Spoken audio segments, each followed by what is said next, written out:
To mask or not to mask, that's now an option in most Vermont schools. It will be a decision that's up to parents, students, and school administrators based on local circumstances. On Monday, March 14th, the Vermont Health Department's updated COVID-19 guidance went into effect. The guidance had previously recommended people, including students, staff, and faculty in schools, should wear face masks in indoor settings. But with case counts dropping, health officials are allowing Vermonters more leeway to determine for themselves whether they want to wear masks when indoors, such as at restaurants, shops, indoor events, and schools. The state is no longer recommending that school districts maintain masking rules as of March 14th. The Arlington School District School Board is one of several school districts across the state that has voted to allow face masks to be optional and adopted the new Education Agency guidelines, which also makes wearing masks on school buses optional as well. According to a memorandum issued on March 3rd by the state's Agency of Education, all other COVID guidelines for schools have been rescinded, and the same health department guidelines for the general public will now apply to people in schools. Agency of Education Secretary Daniel French discussed this change with us. We had a policy mechanism around 80% vaccination level in schools, and if you had achieved a student vaccination level of 80%, you didn't have to have masks. And we had deferred that go live. I think we created that in September of last year, and we kept putting it off. Then Delta hit, then Omicron, and we were like, we can't implement this yet. So the first sort of turn of the spigot, so to speak, to borrow a phrase from last year, was to enable that 80% thing to happen. And we announced that in advance of school vacation, because most of our schools were out that third week of February.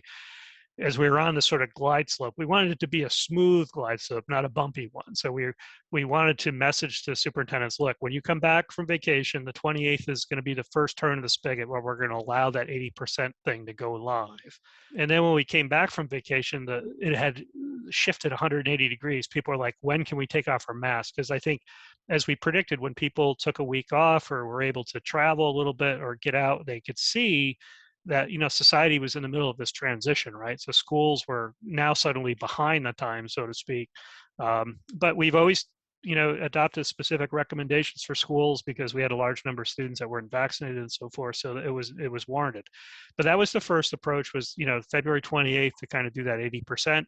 But as conditions have continued to stay on that trajectory, we ultimately, shortly thereafter, when people got back from vacation, we made that a next announcement, which ultimately was this Monday, March 14th, that masks are optional. So, our other goal there was to not, need specific mitigation recommendations for schools. So we wanted to have schools live under the broader recommendations for all Vermonters. We weren't comfortable on the 28th shifting the whole state yet to that sort of lesser level of mitigation recommendation. So we looked at March 14th as sort of being the perfect moment to do both the pivot schools to the broader mitigation requirements and to change those broader mitigation requirements relative to the Omicron variant being behind us. So that's kind of how it all came together. Seems to be going pretty well this week.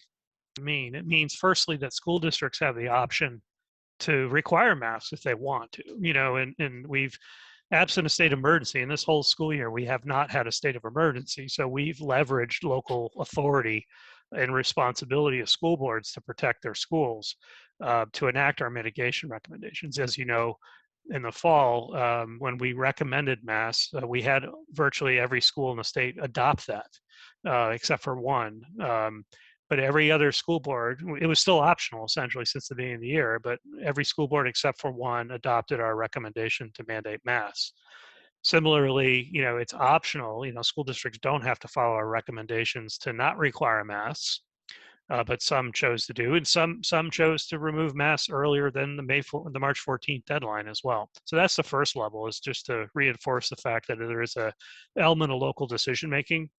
But if it's enacted according to our recommendations, then yes, inside the school building, we kind of shift this idea of personal responsibility and personal risk assessment. So there are individuals that feel that they need to wear masks, and that should be fine.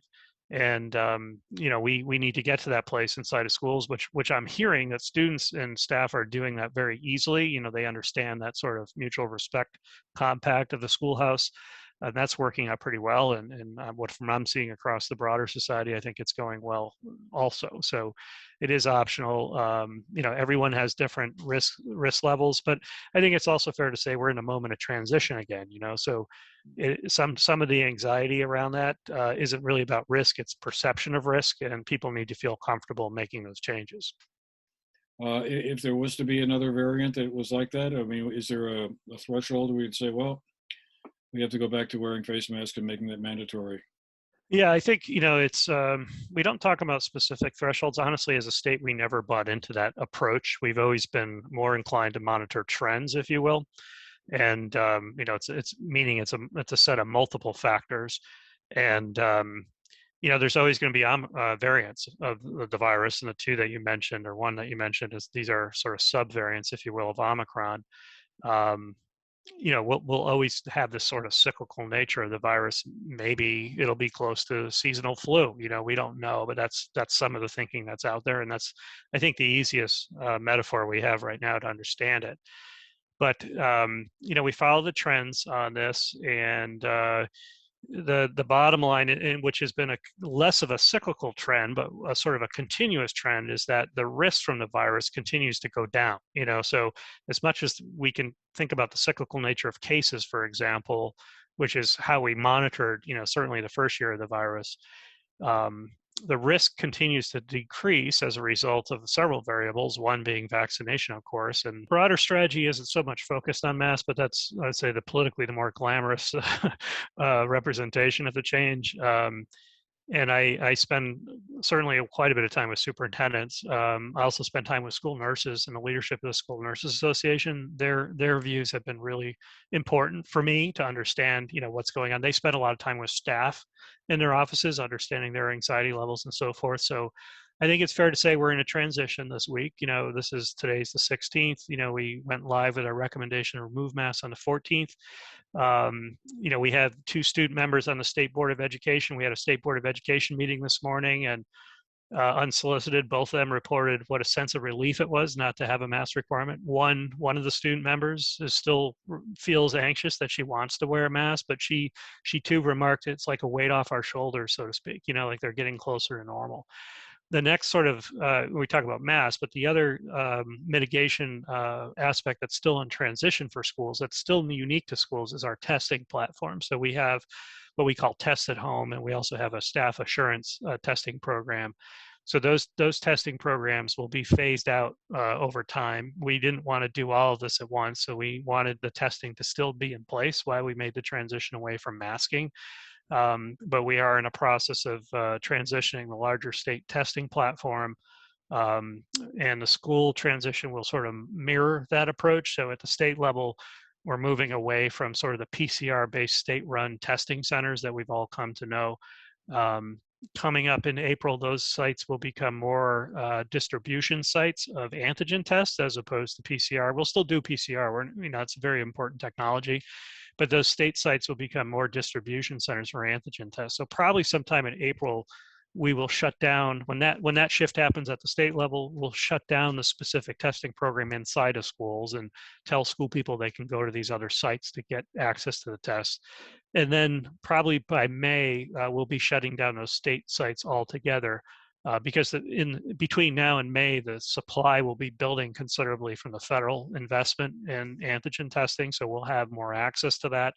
So those state testing sites will be shut down in favor of folks just accessing testing through pharmacies, or the tests will be everywhere essentially and very affordable. So We also spoke with Dr. Randy Lowe, the superintendent of the Bennington-Rutland Supervisor Union, on what their policy will be for their schools, which include elementary and middle schools in Sunderland, Manchester, Dorset, Danby, and the Floodbrook School, which serves the mountain towns of Londonderry, Peru, and Landgrove. The Supervisory Union also takes in the Medowee School District, which serves Rupert and Paulet, along with the Windhall School District. So, this whole pandemic, we've had all kinds of experiences and perspectives, and that I don't think is entirely different now. I would say that the majority of people, just given the trajectory of how we've been moving, have been anticipating that this day would come, and most were very ready for it. we definitely had some families and continue to have families who are concerned, right? They're not sure. And so if you go into our schools today, you see students and adults wearing masks, and you see students and adults not wearing masks. And I have been messaging as frequently as I can to folks that I want that to be the culture of our schools. I want it to be very normalized that anybody may be in a mask for any reason at any time, for a short period of time, for a long period of time, because we all have our own personal situations we're navigating, and that, you know, we are all at any given point assessing our own personal risk level, the risk level of our children. We do that in every single aspect of our life at any, right? Regardless, am I going to go out? It's snowing out. Do I feel comfortable driving to Bennington or, you know, to wherever I need to go? I'm assessing my personal risk. It's the same thing, I think, right now with how comfortable people are wearing a mask or not wearing a mask. And I want that to be enculturated in our schools. With only a couple of months left in the school year, school officials are hoping that case counts stay low and no new variants of COVID emerge to complicate things. And all have stressed that individual decisions around whether or not to wear face masks should be respected. For the GNAT-TV News Project, I'm Andrew McKeever.